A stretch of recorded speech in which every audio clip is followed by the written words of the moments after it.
देखिए, अच्छी पेरेंटेज वाली एक डिफेंसिव और एग्रो फोकस्ड कंपनी लेकर आया हूं आज सुबह सुबह। ये कंपनी है गोदरेज एग्रोवेट।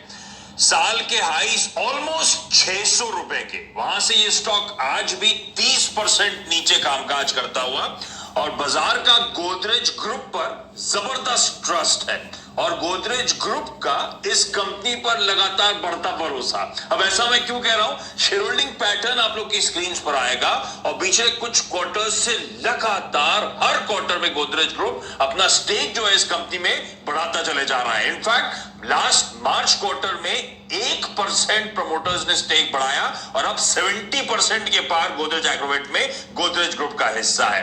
इनफैक्ट इस कंपनी की जो Q4 परफॉर्मेंस हाईलाइट आई थी, जो कंपनी ने नंबर्स के बाद पोस्ट करी थी, उसमें एफआईआईस का 15%, डीआईआईस का 5%, तिमासिक, Aberdeen, JP Morgan, Vanguard, Kotak mutual fund, ICICI pru, Tata mutual fund, LIC, सबके पास सिग्निफिकेंट चंक्स हैं इस कंपनी के और जबरदस्त बिजनेस है इस कंपनी का।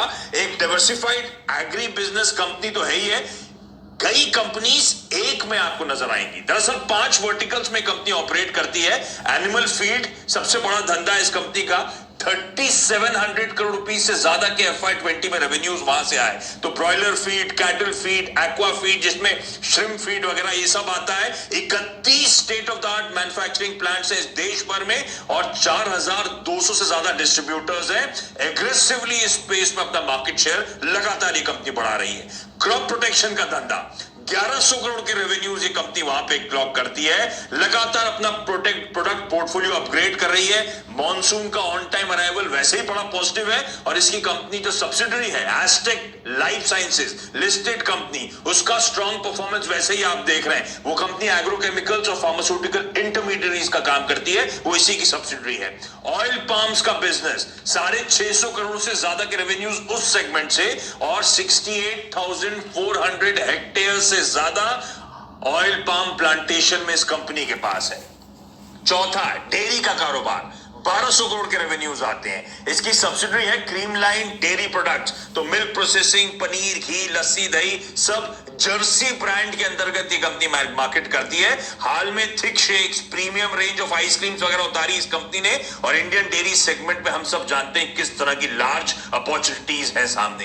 पोल्ट्री और प्रोसेस फूड इसका 5वां सेगमेंट है। 500 करोड़ से ज्यादा के रेवेन्यूज।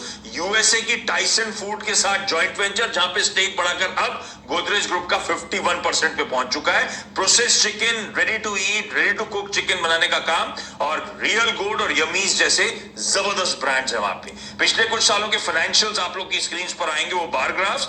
मैं फोकस करता हूं लास्ट क्वार्टर Q4 की परफॉर्मेंस पे। आय में 17%, इबीटा में 66% का उछाल, मार्जिन 260 बेसिस पॉइंट्स का इंप्रूवमेंट। मुनाफा जरूर दबाव देखने को मिल रहा होगा, ध्यान रखिए वो वन ऑफ्स के चलते था, अदरवाइज नंबर्स बहुत स्ट्रांग थे। और ये परफॉर्मेंस जब आया, जब पैंडेमिक लॉकडाउन के बीच में हमने देखा इस तरह का परफॉर्मेंस। कोविड इन्फेक्शन के बीच में पोल्ट्री को लेकर फॉल्स रूमर्स आए, डिमांड और प्राइस कोलैप्स होते हुए नजर आए थे। हाँ, उतनी स्ट्रांग डिमांड और प्राइसेस में अब रिवाइवल भी देखने को मिल रहा है। ध्यान रखिए पोल्ट्री और एग प्राइसेस अप्रैल से ही हालात पूरी तरह से सुधर गए, जैसे वो फॉल्स रूमर्स खत्म हुए, मार्केट में फेड हुए। वॉल्यूम्स और मार्जिन्स अब एक्सपेक्टेड यहां से और इंप्रूवमेंट दिखाएंगे। इनफैक्ट मेरे फ्रीजर में भी यमी से प्रोडक्ट्स भरे हुए हैं। हमने रियलाइज किया है कि सबसे बेहतर टेस्ट इसी कंपनी के प्रोडक्ट्स का है। प्लस ध्यान रखें इस कंपनी के बिजनेसेस जो हैं एग्रीकल्चर सेक्टर थीम पे हैं, जो कि कहा जाता है ज्यादा रेजिलिएंट स्पेस है मार्केट में।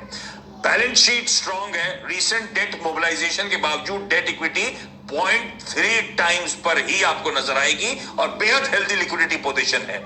इस सब के साथ साथ ये गोदरेज ग्रुप की कंपनी रियल एस्टेट एसेट्स भी ओन करती है। कुछ दिन पहले आपने सुना था गोदरेज प्रॉपर्टीज के साथ करार हुआ था लैंड पार्सल्स के लिए, 135 करोड़ रुपए इस कंपनी के पास आए थे। को डेवलपमेंट एग्रीमेंट्स भी हैं गोदरेज प्रॉपर्टीज के साथ इस कंपनी के। गजब का धंधा, हर वर्टिकल अपने आप में एक गजब की कंपनी के तौर पे आपको नजर आएगा। मुझे लगता है इस तरह के माहौल में और जनरली रूरल थीम पर इस तरह की स्ट्रॉन्ग पेडिग्री वाली कंपनी को रडार पे रखना चाहिए।